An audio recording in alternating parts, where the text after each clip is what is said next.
صباحكم ابيض زي قلوبكم، عاملين ايه؟ يا رب تكونوا بخير. معاكم منى من قناه وصفه ومعلومه مع منى سند. لو انت زهقت من حيرة فطار وعشاء كل يوم فالفيديو بتاع النهارده ده ليكي. هنبعد عن الجبن تماما، هنبعد عن البيض والفول، وهنعمل بصارة العدس. طبق لذيذ ما بياخدش مننا اكتر من 10 دقايق ويمكن اقل كمان، وبيكون جاهز معانا على سفرتنا. تقدري تعمليه غدا، تقدري تعمليه عشاء، وتقدري تعمليه فطار. تقسميه في علب عندك في التلاجة، بيقعد معاكي من يومين ل3 ايام. مشبعة اقتصادية، ما بتكلفناش اكتر من ربع كيلو عدس. ربع كيلو عدس ب15 جنيه، هنعمل منه وجبة تكفي ل9 افراد واكتر. وممكن تكفيكي تعمليها في التلاجة عندك، تقعد معاكي فطار، يعني تعمليها مرتين 3 افطار في الاسبوع، او مرتين 3 عشاء في الاسبوع، او تعمليها وجبة غدا وتلمي عيلتك عليها. سهلة وسريعة، من ايام ستي وستك الله يرحمهم، كانوا متوفين كانوا حيين، ربنا يبارك في عمرهم ويبارك فيهم يا رب ويحفظهم. اول حاجه كده معانا ربع كيلو عدس، جبناه غسلناه، هنغسله غسيل حلو جدا، وبعد كده هنرفعه للبوتاجاز لحد ما يتسلق. ما حطيتش معاه اي حاجه، لا بهارات ولا ملح ولا طماطم ولا جزر ولا اي حاجه في الدنيا، هنسلقه منه فيه كده. وانا قطعت بصله بطريقه عشوائيه بس هفكها عن بعضها تمام، وهقوم حاطه عليها معلقتين دقيق، وهحمرها بالطريقه العاديه جدا. ممكن تستبدلي الدقيق بمعلقتين نشا، انت واللي يريحك والمتوفر عندك. انا ما كانش متوفر عندي وقتها نشا فحطيت دقيق، مفيش حاجه هتقف يعني تمام. وبعد كده اهو دي عادي جدا خالص، عشان مفكرش بس ان أنا بضحك عليكم. وبعد كده هنحمره هناخد بقى البصل اللي هنحمره ده، هنحتاجه طبعا في العدس بس بعد ما يتسلق، مش هو بالسلق تمام.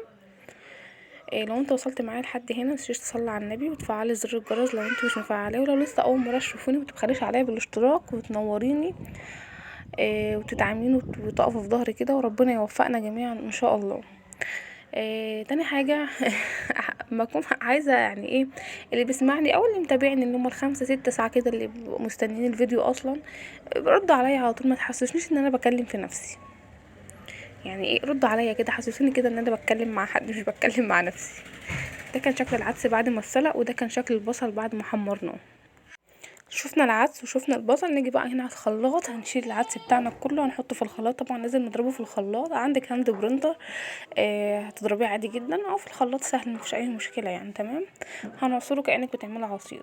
وبعد كده هنحط نص كوبايه ميه، وهنجيب اول شويه بصل حمرناهم هنحطه مع العدس وهنضربه معاه تمام.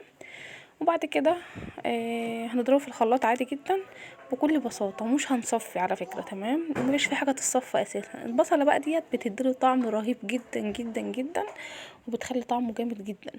هنا خلاص هنضربه في الخلاط، وبعد كده حل على النار، مش هنحط اي زيوت خالص، هناخد بس معلقتين 2 من زيت البصل اللي احنا حمرنا فيه البصل، نحطه على الزيت على العدس بعد ما نحطه في الحله عادي جدا. كل حاجه سهله بسيطه زي ما قلتلك، مش هيكلفك اكتر من 15 جنيه، و10 دقايق على البوتاجاز هتعملي احسن واوفر واجمل عشاء اقتصادي او غدا اقتصادي تمام. نزلنا فيه بالحله اهو على طول، ما حطيناش زيت، ما حطيناش اي حاجه. هحط معاكم بقى، هحط سنه كركم، شويه كمون، سنه من الكزبره، سنه فلفل اسمر، وهنظبط الملح بتاعنا حسب الرغبه تمام، ومعلقتين من الزيت اللي احنا حمرنا فيه البصل. وبعد كده هنسيبه يغلي من 3 ل4 دقايق، وبعد كده هيكون جاهز معانا. ده شكل البهارات اهي، كركم وفلفل اسمر وكمون وسن الكزبره والملح بتاعنا حسب الرغبه. طبعا لون العدس بتاعنا فاتح، طبعا بيرجع درجه العدس، لو درجه العدس بتاعك احمر بيديك نتيجه حلوه، بس هو في كلتا الحالتين كل ما بيهدى كل ما بيديك اللون الحلو بتاعه. هنا خلاص بعد 4 دقايق بقى بدا يبقلل كده وطلع بلالين كده، خلاص استوى بقى زي الفل معانا، وخلاص بقى هتقفلي عليه.